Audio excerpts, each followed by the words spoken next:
Kenneth Crowley II, and I'm the program director of the Boys2MEN Leadership Summit. The reason why we do this is so that we can help change lives, so we can help inspire the youth. I have to tell you, it is a pleasure for the University of Colorado Boulder to be in partnership with the Crowley Foundation hosting the Boys2MEN Leadership Summit.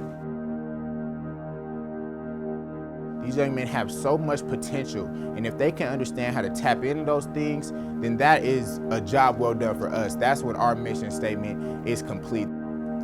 Good afternoon, ladies and gentlemen. I'm Yannick Bourne. I'm with the group of outstanding black men, and today we will address the question, how does the lack of professional skills affect your peers, and what can be done to improve those skills? The ultimate ignorance is the rejection of something you know nothing about and yet refuse to investigate. Dr. Wayne Dyer.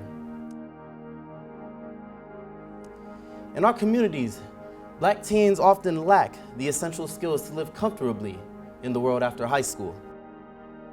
You know, when I was 16, 17, 18, there weren't people who were actively seeking out to invest in me. A lot of times I had to really go out and scrape and strive for a lot of, my opportunities and my mentors. Why we see this is due to the lack of professional competence in our communities and not making those traits a norm for our peers. While we were having dinner, I met someone and they presented an opportunity for me to actually come to see Boulder next year. And I really appreciate that, so I'm going to take full advantage of all I can do and pursue that. It's a safe space, really. Your opinion matters. That's the main thing, I'd say. Your opinion matters. Back up here.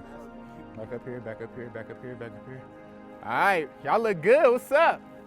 I'd like to welcome all of you guys to the 2016 Boys2MEN Leadership Summit. I'm excited you guys are all here. You guys are one of many that wanted to be here, so consider yourself blessed. Let's give you guys a round of applause for making it up here, man.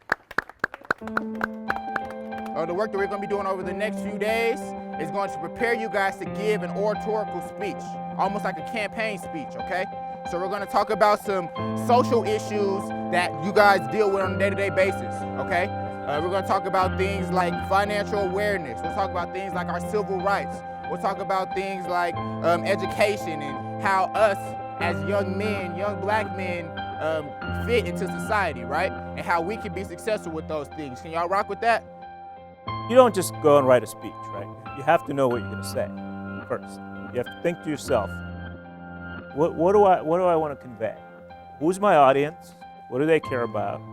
Do you really want to understand what's important to them? This causes us to have a survival-based mentality. We see our peers not being able to get hired for well-paying jobs, so instead we turn to crime as a tool to get money in our pocket. One of the things that I said that's important for young black men to do is to take back their narrative. Because the stories that have been written about us obviously aren't our stories. And then within them not being our stories, we have a way of playing into the conditioning of what they have already programmed us to be. Ill 7 was awesome. He basically made me appreciate myself and my people. Black youth feel that often we are only given dead-end jobs in our community because the social system does not allow us to break through. Now, I am not saying that is necessarily untrue, but what I am saying is that we have the keys to break that stance. We just have to tap into those resources.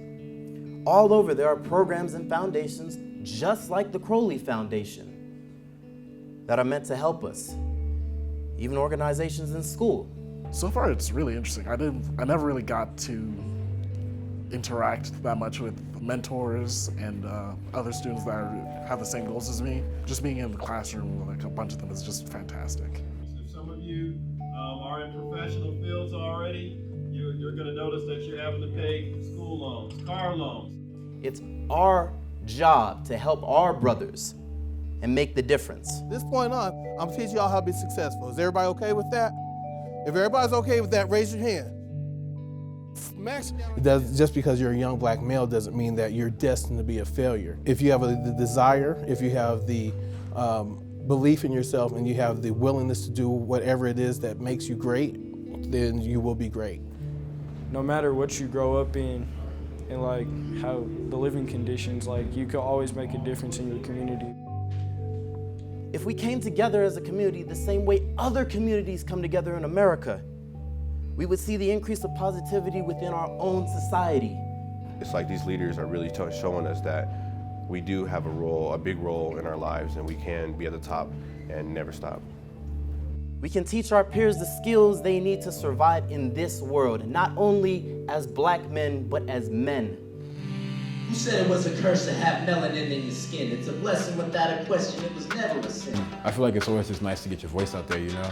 It's always nice to hear somebody else's perspective as well. Those things are an opportunity for them to, one, come together and bond, because they're one of many groups up here. So they're able to identify. We understand that unity of purpose.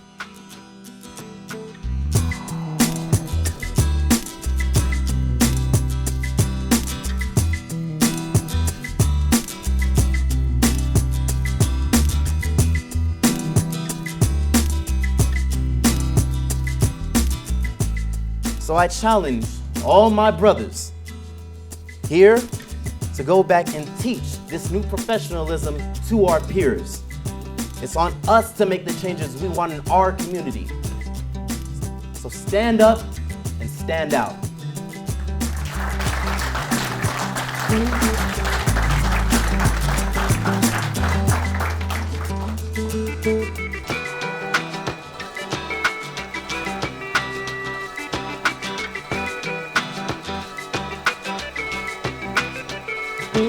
Thank you.